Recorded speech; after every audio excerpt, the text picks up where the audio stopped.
أعوذ بالله من الشيطان الرجيم. بسم الله الرحمن الرحيم. الحمد لله الذي أنزل على عبده الكتاب ولم يجعل له عوجا قيما لينذر بأسا شديدا من لدنه ويبشر المؤمنين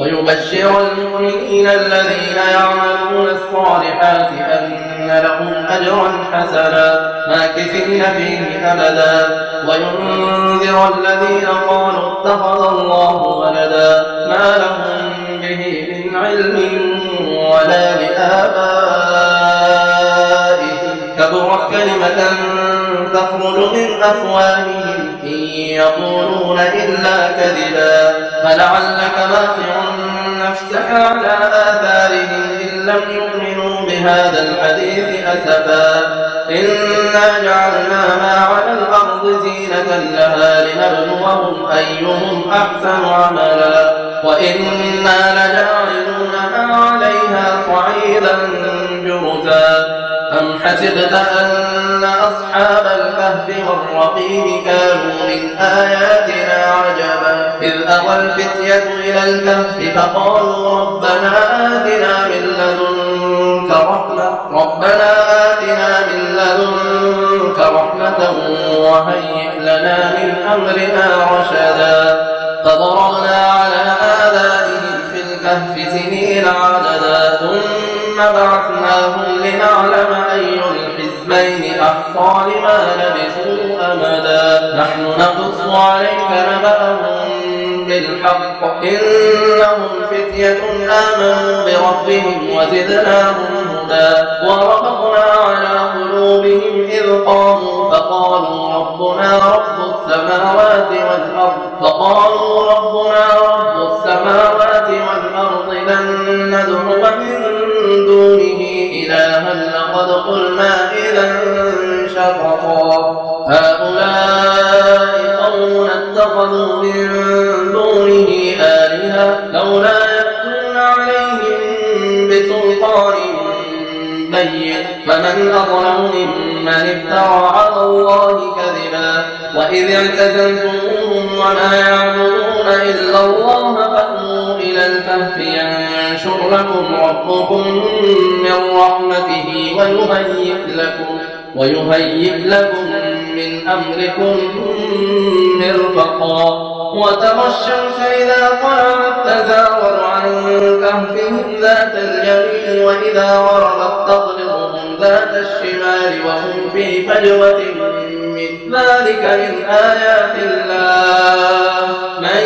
يهد الله فهو المهتد ومن يضلل فلن تجد له وليا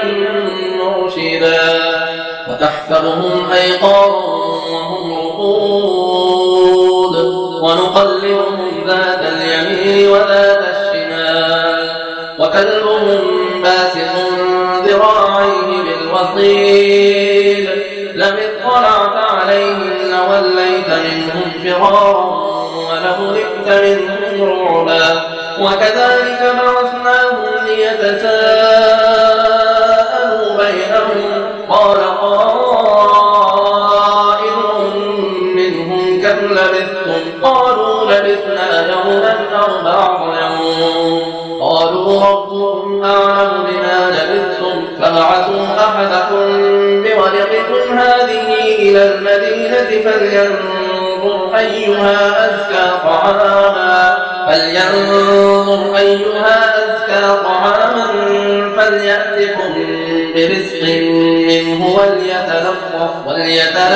ولا يشعرن بكم أحدا إنهم إن يظهروا عليكم يرجموكم أو يعيدوكم في ملتهم ولن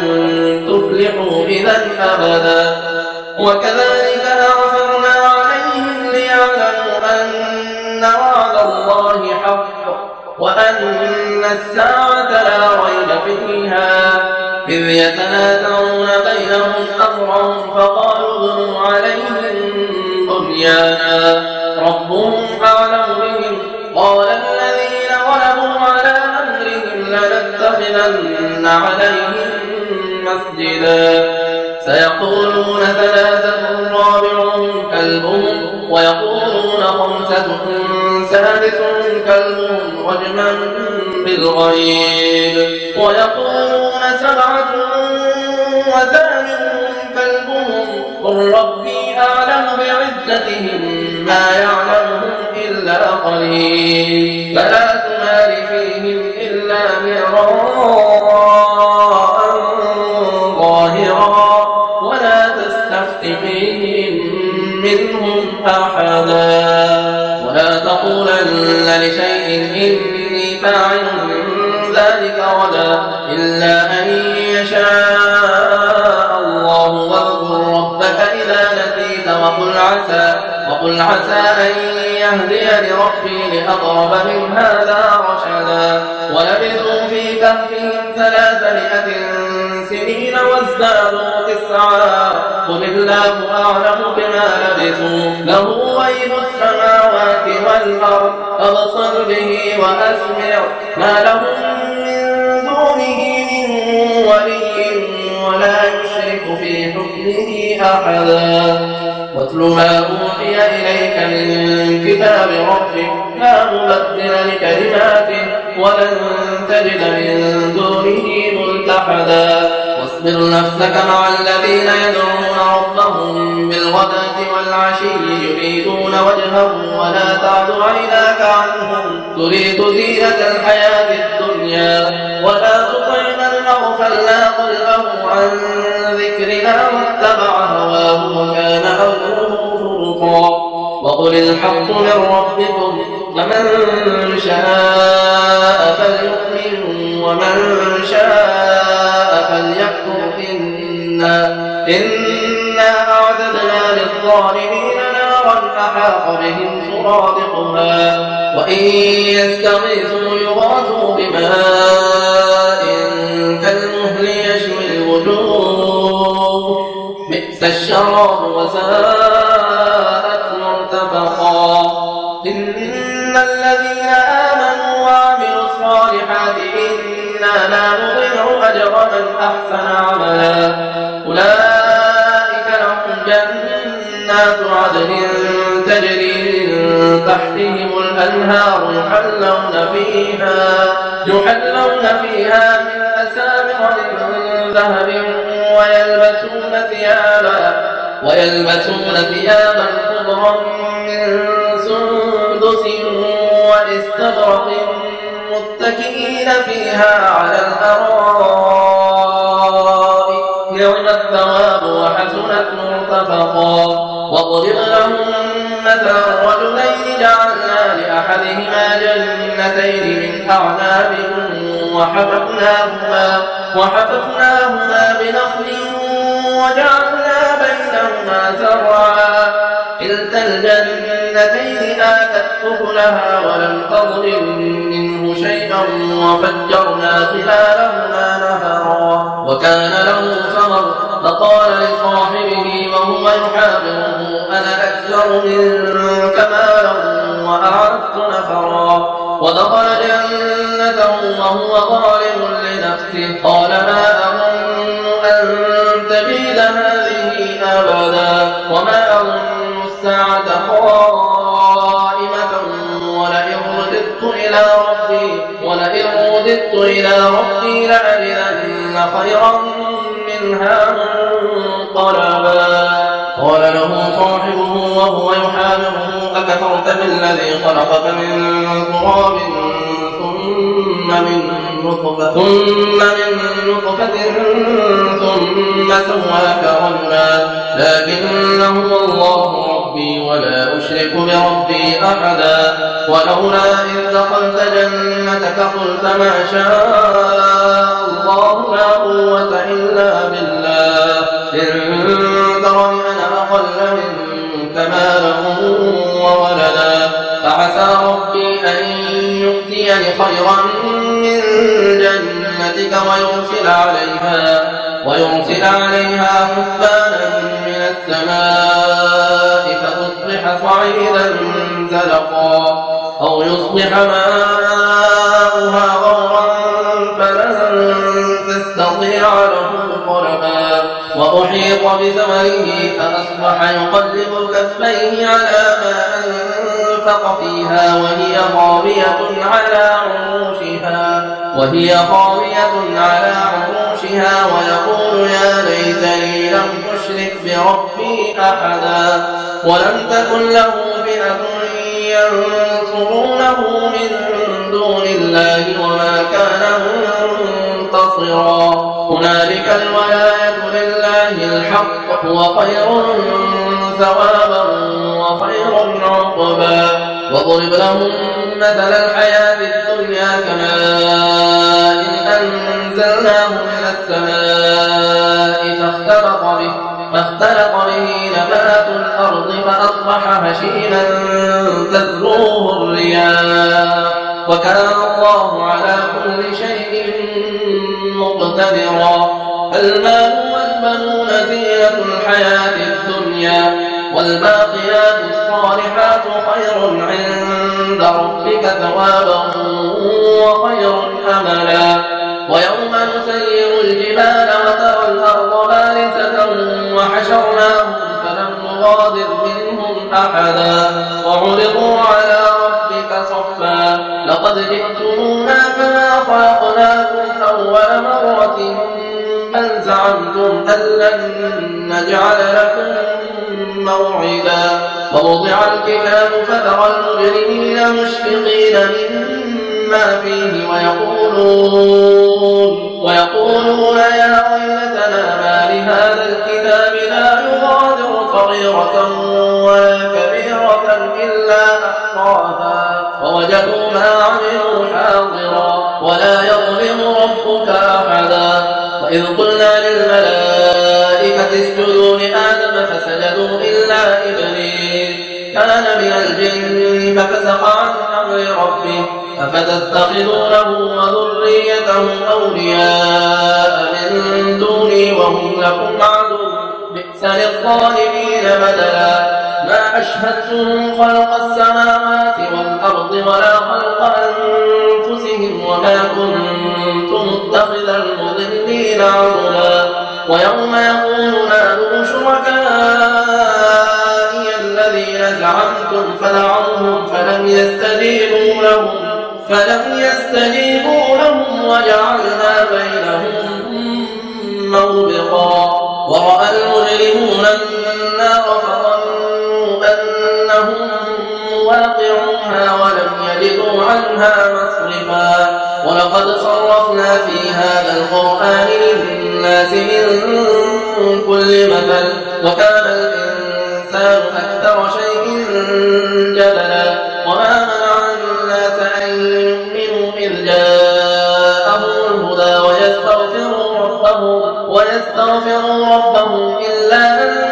تأتيهم سنة الأولين أو يأتيهم العذاب قبلا وما نرسل المرسلين إلا مبشرين ومنذرين ويجادل الذين كفروا بالباطل ليدحضوا به الحق واتخذوا آياتي وما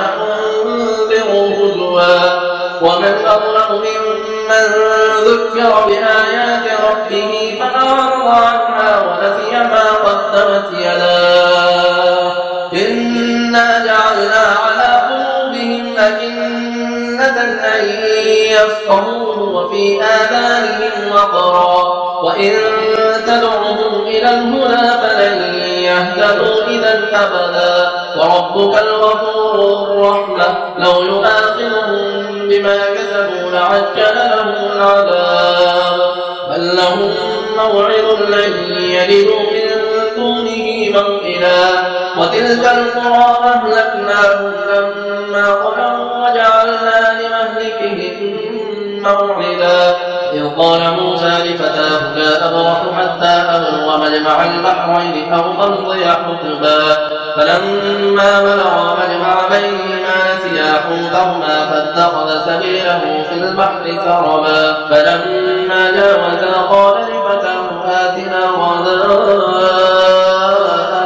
لقد لقينا من سفرنا هذا نصبا قال أرأيت إذ أوينا إلى الصخرة فإني نسيت الحوت وما أنسانيه إلا الشيطان أن أذكره واتخذ سبيله في البحر عجبا قال ذلك ما كنا نبغي فارتدا على آثارهما قصصا فوجدا عبدا من عبادنا آتيناه رحمة من عندنا وعلمناه من لدنا علما قال له موسى هل أتبعك على أن تعلمني مما علمت رشدا قال إنك لن تستطيع معي صبرا وكيف تصبر على ما لم تحط به خبرا قال ستجدني إن شاء الله صابرا ولا أعصي لك أمرا قال فإن اتبعتني فلا تسألني عن شيء حتى أحدث لك منه ذكرا فانطلقا حتى إذا ركبا في السفينة خرقها قال أغرقتها لتغرق أهلها لقد جئت شيئا إمرا قال ألم أقل إنك لن تستطيع معي صبرا قال لا تؤاخذني بما نسيت ولا ترهقني من أمري عسرا فانطلقا حتى إذا لقيا غلاما فقتله قال أقتلت نفسا زكية بغير نفس لقد جئت شيئا نكرا قال ألم أقل لك إنك لن تستطيع معي صبرا قال إن سألتك عن شيء بعدها فلا تصاحبني قد بلغت من لدني عذرا فانطلقا حتى إذا أتيا أهل قرية استطعنا أهلها فأبوا أن يضيفوهما فوجدا فيها جدارا يريد أن ينقض فأقامه قال لو شئت لاتخذت عليه أجرا قال هذا فراق بيني وبينك سأنبئك بتأويل ما لم تستطع عليه صبرا أما السفينة فكانت لمساكين يعملون في البحر فأردت أن أعيبها وكان وراءهم ملك يأخذ كل سفينة غصبا وأما الغلام فكان أبواه مؤمنين فخشينا أن يرهقهما طغيانا وكفرا فأردنا أن يبدلهما ربهما خيرا منه زكاة وأقرب رحما وأما الجدار فكان لغلامين يتيمين في المدينة وكان تحته كنز لهما وكان أبوهما صالحا فأراد ربك أن يبلغا أشدهما ويستخرجا كنزهما رحمة من ربك وما فعلته عن أمري ذلك تأويل ما لم تسطع عليه صبرا ويسألونك عن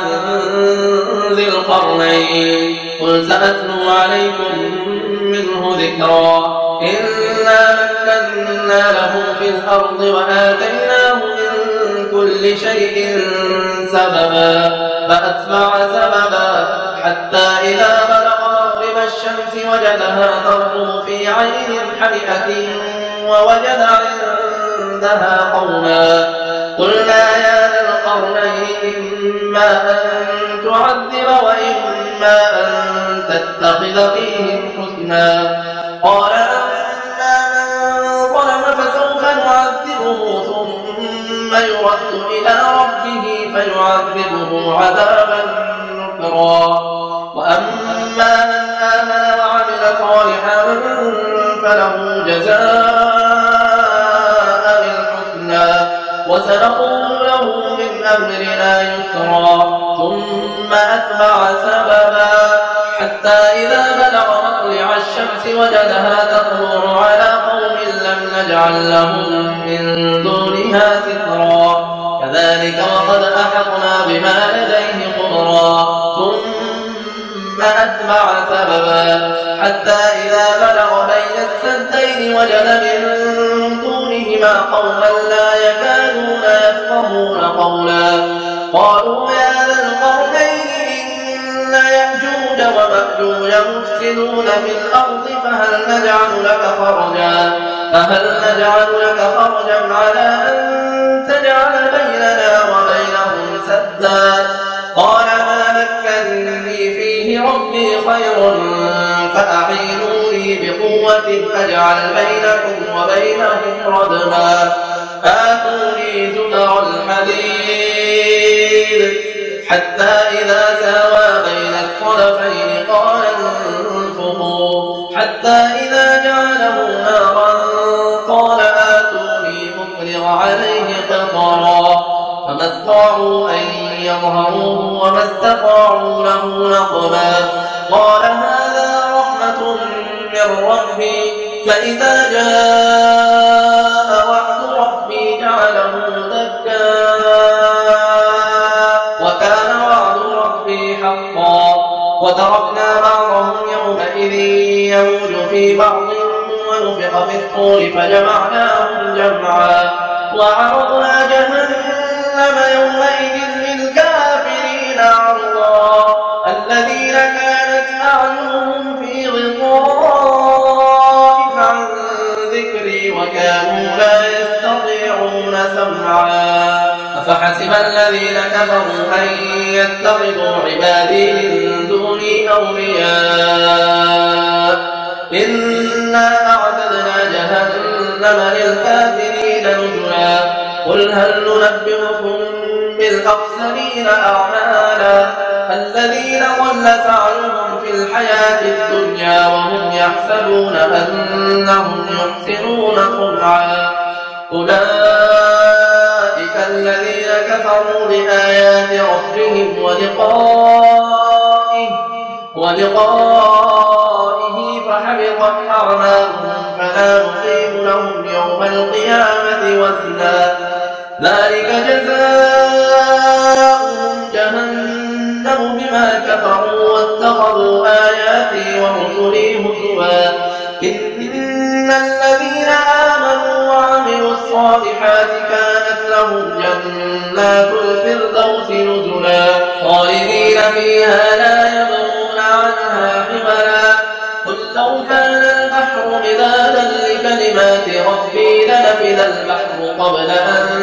تنفذ كلمات ربي ولو جئنا بمثله مددا قل إنما أنا بشر مثلكم يوحى إلي أنما إلهكم إله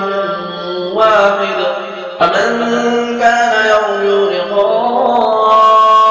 ربه فليعمل عملا